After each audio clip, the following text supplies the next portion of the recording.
Thanks for joining us again to talk about child safety. We want to consider how we can keep the children we may encounter in our SOUP assignment safe. Here's Mennonite Mission Network's statement on child safety. Mennonite Mission Network also strives for the well-being of children that we live and work with. Every child deserves to be understood and valued, to be healthy, safe, and nurtured. Our staff, workers, and participants are trained in how to create a safe environment for children, youth, and vulnerable adults. Mennonite Mission Network does not tolerate any abuse of children and actively works to prevent child abuse in all its forms. So today we'd like to spend some time thinking about healthy boundaries with children and giving you some tools to set appropriate boundaries in your own relationships with children. We'll also talk about some tips about what you can be watching for in your own communities and where you will be serving. We are all active participants in churches, faith communities, and faith-based organizations because we believe they are valuable and helpful in bringing healing and hope, right? It may be part of why you're choosing to serve through a Christian mission organization. Churches, faith-based organizations can help. They can provide things like spiritual guidance, concrete services or basic needs, helping people with food and shelter and clothing. They provide social support, connecting people to a community of emotional and physical support. They provide leadership and training opportunities, and they nurture and listen to children and youth. Research shows that the number one thing that teens want from their church is for adults to listen and take them seriously.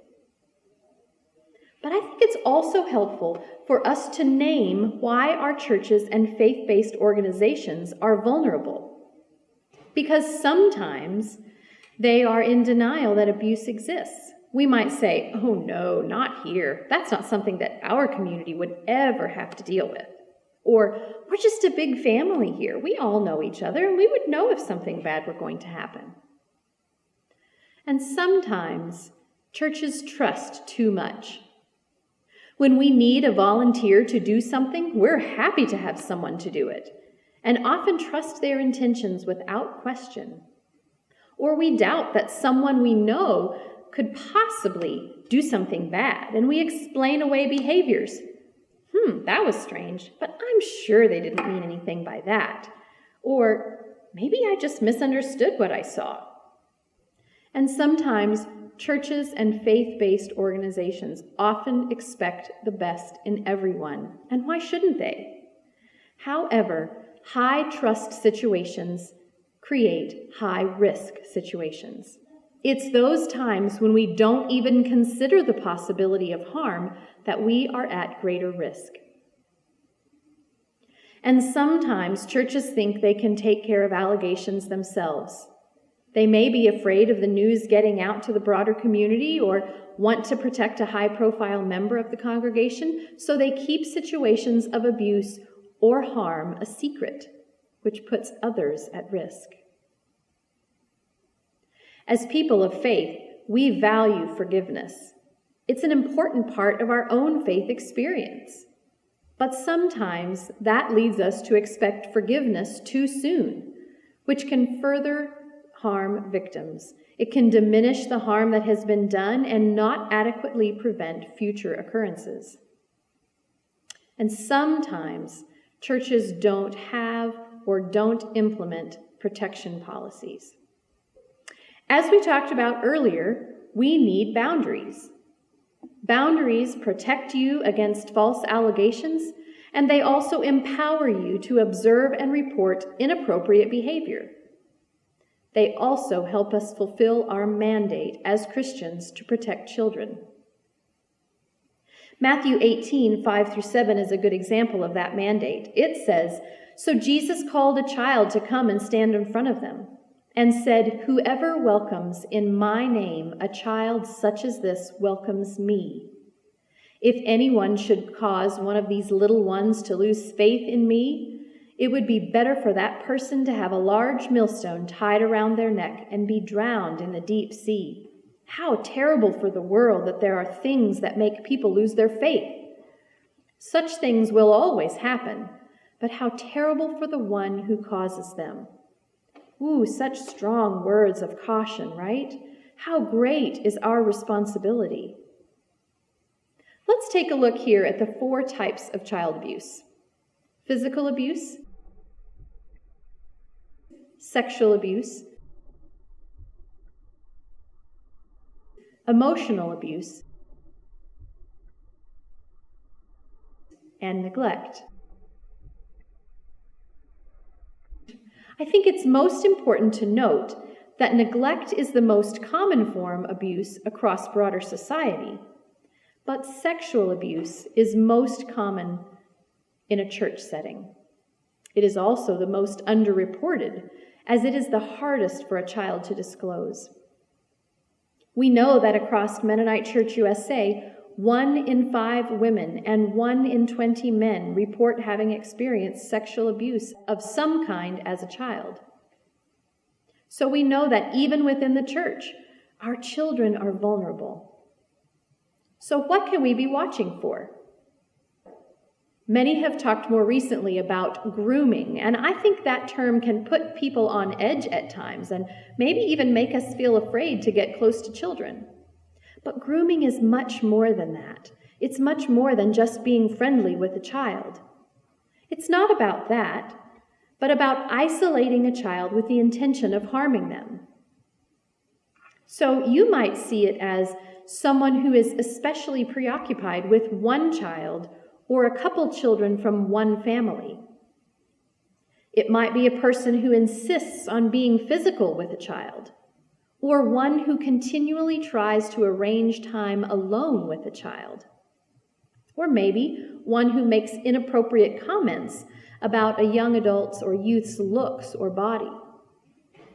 Or perhaps it's one who encourages a child to lie to their parents or to keep a secret. These are things you should be aware of and can be watching for, but are certainly not intended to make you suspicious or hesitant to invest in the lives of children.